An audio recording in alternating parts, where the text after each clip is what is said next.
नमस्कार दोस्तों। पिछले कुछ दिनों से हमारे राष्ट्रीय दर्शक हमसे थोड़े से नाराज़ चल रहे थे। उनका यही कहना था कि महाराष्ट्र में इतनी सारी सियासी उथल पुथल हुई, आपने उस पर एक भी विश्लेषण हिंदी में किया नहीं।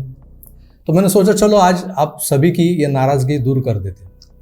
ये सच है कि आजकल बिहार, दिल्ली और पश्चिम बंगाल में जो राजनीतिक घटनाएं घट रही है वही सुर्खियों में है, मगर कल महाराष्ट्र में भी एक हलचल ऐसी मची कि चारों ओर भगदड़ सी मच गई थी।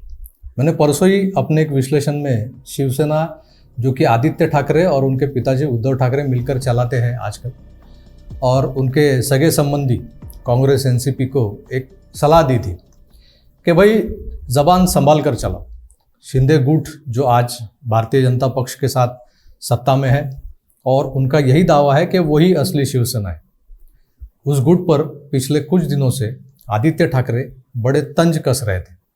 उन्हें गद्दार कहना, उन्हें गंदी नाली के सुअर जैसे अपशब्दों से अपमानित करना, यह सब चल रहा था।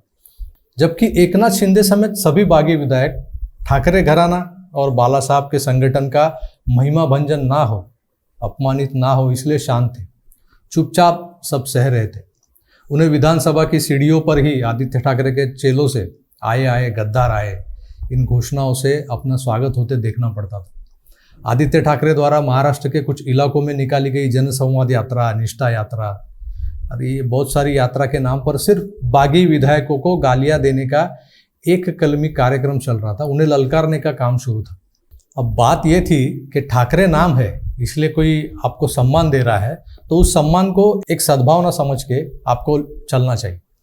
मगर युवराज आदित्य तो उस बात को बागियों की कमजोरी समझ बैठे, और जैसा मैंने कहा था अपने पिछले वीडियो में कि जिस दिन इन विधायकों के संयम का बांध फूटेगा तो आपको भागना तक मुश्किल हो जाएगा। कल वैसे ही हुआ। महाराष्ट्र विधानसभा का वर्षाकालीन सत्र शुरू है, आज शायद उसका आखिरी दिन होगा। शायद आजकल में सत्र का समापन भी हो जाएगा। नए सरकार के गठन के बाद सत्रकालीन माहौल किस तरह का है ये जानने के लिए कल मैं विधान भवन जा पहुंचा। तो सबसे पहले विधान भवन के गेट पर विधायकों के दो गुट आपस में भिड़े हुए नजर आए। ये वही बात है जो मैं पिछले कई दिनों से कह रहा था कि बागियों के साथ मत उलझो। वो लोग ठाकरे नाम का आदर सम्मान करके चुप बैठे हैं तो उन्हें उकसाओ मत, भारी पड़ जाएगा। और कल नतीजा आपके सामने था। जो हुआ वो महाराष्ट्र की राजनीतिक धरोहर नहीं है, संस्कृति नहीं है। अब तक बिहार और यूपी जैसे राज्यों में जो होता आ रहा था वही महाराष्ट्र की राजनीति में होते दिखाई दिया कल, और ये अच्छी बात नहीं है।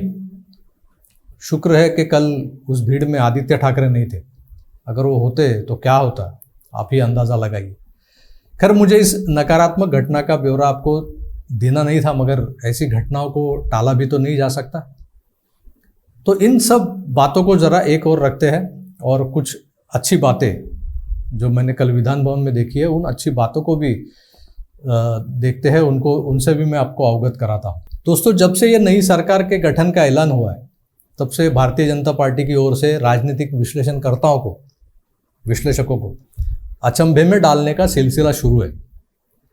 एक तरह से सभी के लिए शॉक ट्रीटमेंट का अनुभव पार्टी के निर्णयों से झलक रहा है, एक के बाद एक शॉक। मुख्यमंत्री पद के उम्मीदवार का चयन यह सबसे बड़ा शॉक था जो भाजपा के आला कमान ने अचानक दिया था। फडणवीस को मुख्यमंत्री ना बनाते हुए शिवसेना के बागी नेता एकनाथ शिंदे को मुख्यमंत्री बनाना और उनके मंत्रिमंडल में फडणवीस को डिप्टी सीएम बनाना, यह भी एक अचरज में डालने वाला निर्णय था। तो तब से कुछ दिन ये बातें जोर शोर से चली कि फडणवीस नाराज चल रहे। एकनाथ शिंदे जी को किस कारणों से सीएम बनाया गया, देवेंद्र फडणवीस नाना करते हुए क्यों डिप्टी सीएम बने, इन सब हालातों का पूरा ब्यौरा भाजपा के प्रदेश अध्यक्ष चंद्रकांत दादा पाटिल ने अपने खुले अंदाज में मीडिया के सामने रखा था। आपको याद होगा शायद, भाजपा के सामान्य कार्यकर्ता के दिल की बात उन्होंने अपने अंदाज में कह डाली थी, दिल पे पत्थर रख के, ऐसा कुछ उन्होंने कहा था। मगर मीडिया भारतीय जनता पार्टी और शिवसेना का बागी गुट, इनके गठबंधन को कैसे तोड़ा जाए इस फिराक में ज़्यादा दिखाई देती नजर है। रोज नए पैतरे, रोज नई अफवाहें। अब जबकि राज्य के मंत्रिमंडल का पहला दस्ता अपने काम पर लग चुका है, नए मंत्री अपना कार्यभार संभालने में जुट चुके हैं, इसी दौरान कुछ नई अफवाहें भी हवा में फैलाई जा रही है। सत्ताधारी खेमे में सब कुछ सामान्य नहीं है, कुछ पनप रहा है, कुछ गड़बड़ जरूर है। कोई नाराज़ है, कोई नासाज है। अफवाह को तो पैर नहीं होते, मगर वो फैलती बड़ी ज़ोर शोर से और तेज़ी से, आपको तो पता है। अब मोटे तौर से मैंने कल विधान भवन में कुछ मंत्रियों के दालनों के अंदर बाहर और इर्द गिर्द की भीड़ का मुआयना किया। सभी मंत्री जनता के प्रश्नों को लेकर, उनकी समस्याओं को लेकर काफ़ी हद तक गंभीर नजर आए हुए। काम तो जोरों शोरों से शुरू है। नाराज़गी की बात खासकर चली थी पहले तो खुद देवेंद्र फडणवीस जी के बारे में, और उनके बाद सबसे कद्दावर नेता जो महाराष्ट्र भाजपा के अध्यक्ष रह चुके हैं, उन चंद्रकांत दादा पाटिल के बारे में। नए मंत्रिमंडल में दादा को उच्च एवं तंत्र शिक्षा मंत्री का भार सौंपा गया है, जबकि 2014 से 2019 के शिवसेना भाजपा सरकार में उनके दायित्व में कुल 8 विभाग थे, 8 विभाग के मंत्री थे। सबसे महत्वपूर्ण बात यह है कि उनके पास मंत्रिमंडल में राजस्व विभाग था, उसका दायित्व था। अगर सीएम और डिप्टी सीएम के बाद कोई सीनियर या जिनका राजनीतिक कद राज्य में अहम होता है, बड़ा होता है, जाहिर है उस मंत्री के पास राजस्व विभाग होता है। चंद्रकांत दादा हमेशा राज्य और राष्ट्रीय स्तर पर भाजपा के लिए एक अहम किरदार रहे। उनका संघ परिवार तथा विद्यार्थी परिषद के लिए सालों प्रचारक बनकर काम करना, उसके बाद उनका राजनीति में आना, अपना सिक्का जमाना, ये उनकी सियासी कुशलता का परिचय था। उनकी कटिबद्धता, कमिटमेंट एक मिसाल है नए कार्यकर्ताओं के लिए।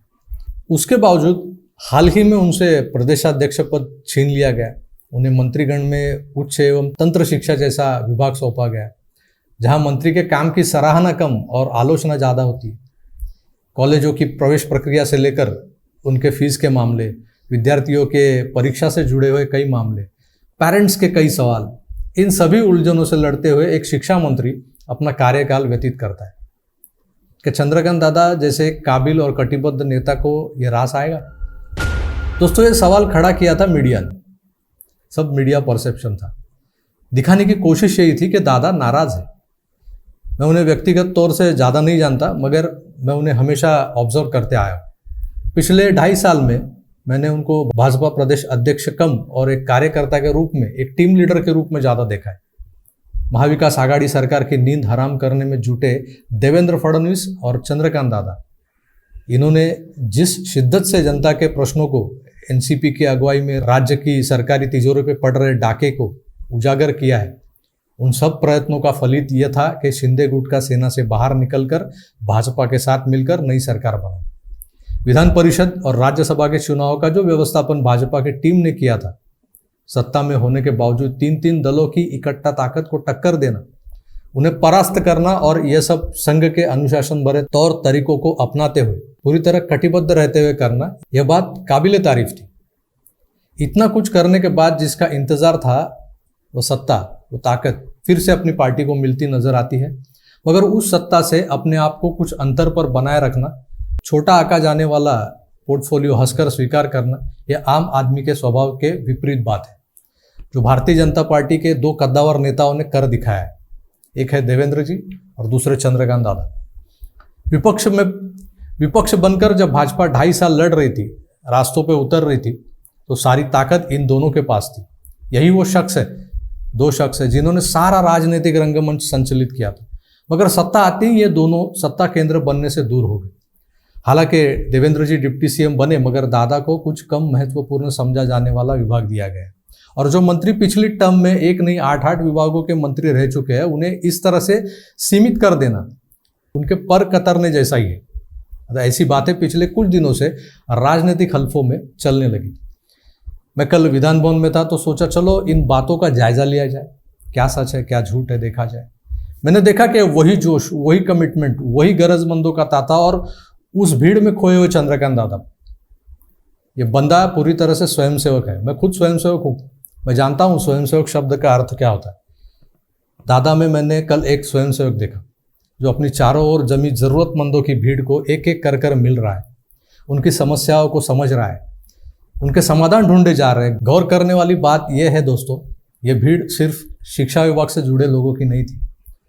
तो वो सभी लोग दादा के आसपास थे जिनको विश्वास था कि हमारा काम कोई कर सकता है तो वो दादा है। हमारी सुनवाई कहाँ होगी तो वो यही होगी, इसी दफ्तर में होगी। इस भीड़ में मैंने निरंतरता देखी। निरंतरता जो संघ परिवार के विचारधारा का मूल स्रोत है। आंधी आए, विपदा आए या टूटे पहाड़, हट जाती है सब दीवारें जब निकले शेर की दहाड़। कार्यकर्ता को इन विचारों पर निरंतर चलते रहने का मूल मंत्र ही संघ की शिक्षा है। चंद्रकांत दादा मुझे संघ विचारों पर खरे उतरते नजर आए कल। मैं भी उस भीड़ का एक हिस्सा बनकर कुछ देर वहां रुका था, मगर मुझे तो वहां किसी भी तरह की नाराजगी दिखाई नहीं, बल्कि वहां तो वही जोश था, वही उल्लास था, वही उमंग थी जो सत्ता में होते हुए थी, सत्ता से 2.5 साल बाहर रहने के बाद भी थी और आज भी है। दादा को उसी जोश में देखा मैंने। 8 विभागों के मंत्री पद का भार, प्रदेश के अध्यक्ष पद का भार, भ्रष्टाचारी दलों के मिलाप से बने अति भ्रष्ट सरकार को सत्ता भ्रष्ट करने का भार, 2.5 साल का वो संघर्ष। इन सब के बावजूद आज जो भी जिम्मेदारियां संगठन के शीर्षस्थ नेताओं ने सौंपी है, उनका 100% निर्वहन करते हुए दिखाई देना, वही जोश, उसी जोश के साथ। काबिले तारीफ बात थी। मीडिया हो या विरोधी दल, आज वो चाहे जो भी दृष्टिकोण एक आभास निर्माण करना चाहते हैं, उनको अपनी कृति से जवाब देने वाले कुछ गिने चुने नेता मैंने देखे। कल उन नामों में एक और नाम जुड़ गया था और वो था चंद्रकांत दादा पाटिल, महाराष्ट्र के नए उच्च एवं तंत्र शिक्षा मंत्री। पार्टी विद द डिफरेंस, ऐसा जिस पार्टी के लिए कहा जाता है, उस पार्टी के भीतर देवेंद्र फडणवीस जो महाराष्ट्र के सीएम थे, पूरे 5 साल सीएम थे, अपने आप में ये भी एक उपलब्धि है। वो आज डिप्टी सीएम बनकर भी खुश है। चंद्रशेखर बावनकुळे जो पिछला चुनाव नहीं लड़ पाए, जिनको पार्टी ने टिकट भी नहीं दिया था पिछले चुनाव में, वो आज प्रदेश के अध्यक्ष चुने गए। वैसे ही चंद्रकांत दादा जिन्होंने संघर्ष काल में पार्टी का नेतृत्व किया, आज वो एक पोर्टफोलियो के साथ अपना दायित्व निभा रहे हैं। जैसा मैंने कहा कि उसी जोश खरोश के साथ निभा रहे हैं। कहा कि नाराजगी, कैसी नाराजगी? मुझे तो नहीं दिखाई दी कहीं पे। और देखिए, ये नाम मैं इसलिए गिना रहा हूँ कि ये लोग भी डिफरेंट है, अलग है, मानवीय स्वभाव से परे इनमें राष्ट्र प्रथम का भान ओतप्रोत भरा है। अटल जी कहा करते थे, सत्ता का खेल तो चलता रहेगा, सरकारें आएंगी, सरकारें जाएंगी, पार्टियां बनेंगी, बिगड़ेंगी, मगर ये देश रहना चाहिए, देश का लोकतंत्र अमर रहना चाहिए। ये लोग जिन्हें हम अलग अलग नामों से जानते हैं, फडणवीस हो, चंद्रकांत दादा पाटिल हो, चंद्रशेखर बावनकुळे हो, वो लोग अटल जी ने दिखाए हुए इस राह पर मार्गक्रमण करते नजर आ रहे हैं। दोस्तों, इसी के साथ आपसे विदा चाहता हूँ। फिर मिलेंगे, तब तक अपना ख्याल रखें और देखते रहे आकार DG9। धन्यवाद, नमस्कार।